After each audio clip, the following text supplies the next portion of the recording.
Don't be late. The Horizon games are weird. They're about as soulful and fun as they are robotic and lame. Aloy is a decent character, a bit bland, but it's hard to dislike her. I also really like the presentation of the games. There's pretty visuals, nice sound design, mostly. Generally just a cool world to vibe in.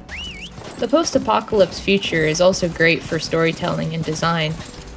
Anyways, I played a lot of Horizon Zero Dawn and Forbidden West. Even got all the achievements in the first game. Thanks. Forbidden West, though, is a lot, which does make it a great sequel in some ways.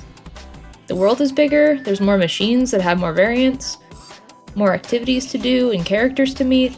The campaign is a lot more memorable too, though it has been a while since I played Zero Dawn. Forbidden West has some missions that almost remind me of a Zelda dungeon. They feel more unique and thematic rather than just means to an end.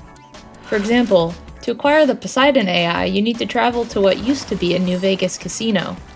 Except it's all flooded, so you have to sneak around some swimming machines, find a few water valves, and drain the water from the place. But before you can get to Poseidon, you have to defeat a big sea monster. Then you've got to find a way out of there without all the water. I really like that you can swim and breathe underwater in the sequel. In practice, the swimming does feel a bit awkward, but the underwater visuals are pretty, so I can't get too mad at it. Aloy also gets flying mounts this time around. There's new regular mounts too, but I generally just stuck with the chargers since they just felt the fastest. Throughout the game, Aloy meets a lot of people. Some of them become part of her inner circle and start living at the base. And over time you accumulate the squad of supporters, which is a nice change from the first game, where you're basically on your own and nobody likes you. Though the characters you meet really are a mixed bag. Only the ancestors know why.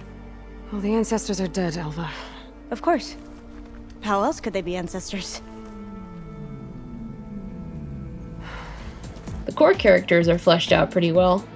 They'll tell you how they feel about the current mission or how they feel about each other. I get the feeling that they talk and interact while I'm not there. Most of the other NPCs just feel like animatronics.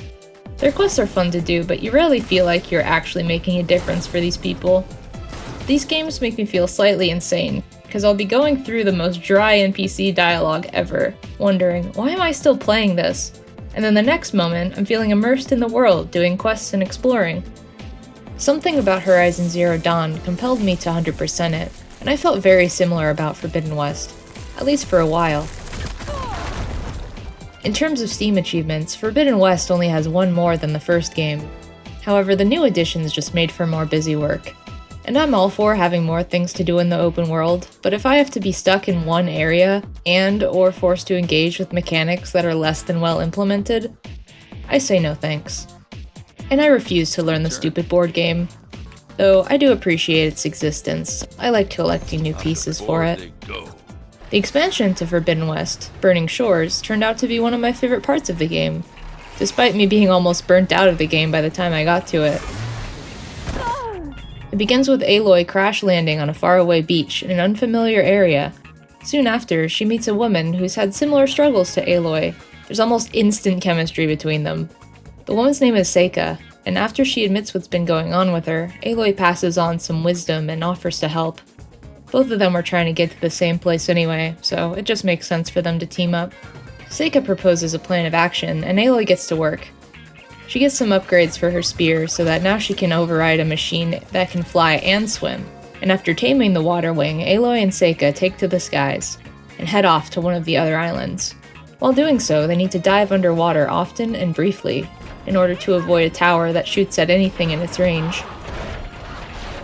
They dramatically reach the island, and it doesn't seem like much at first.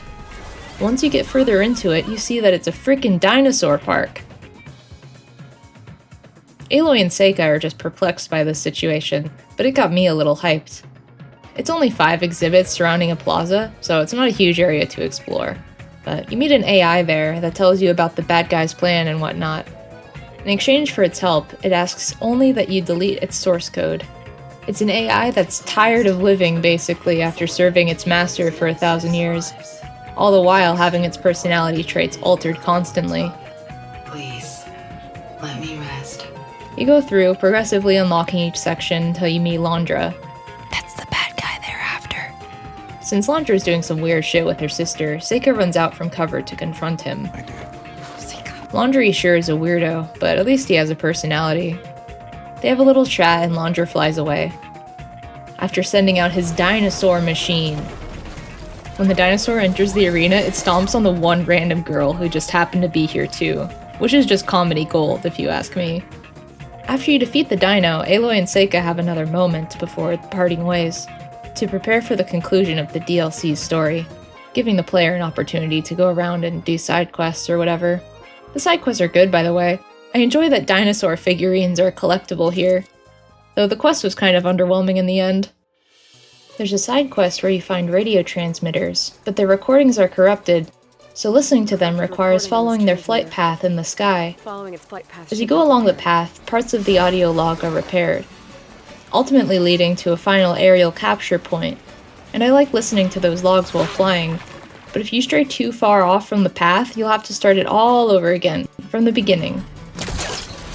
Flight path. I'll need to try again from the start. And at that point, the audio logs become annoying, because wow, I've heard all that before. It's a bit painful. Burning Shores concludes decently enough. The boss was more frustrating than it was fun to fight, but I could appreciate the spectacle of it all. Seika and Aloy meet up again after the battle. They catch up and there's talk about maybe celebrating their victory. Then Seika asks Aloy to meet her elsewhere, where they first met. You make it sound so good. Yeah, it's not really for beginners, so you get a pass this time. Once there, they have a really sweet conversation to end the story. Seika confesses her feelings towards Aloy. And if you don't pick the kiss option here, you have no heart. I just want Aloy to be happy. Though, now I'm curious how things play out if you reject Seika. With that, I'm all done rambling about the Horizon games. Mainly I just wanted to talk about Burning Shores because I enjoyed it, and I think it's a good microcosm of the games overall. Despite the Horizon games feeling algorithmically generated, they have great moments of quality and soul. I'll always help a friend. There's more that I could say, but this video is chaotic enough. Leave a comment if you have more thoughts on the games. I'd love to read them. Thanks so much for watching, see you next time, and stay safe out there. Okay, safety mitten out. Bye.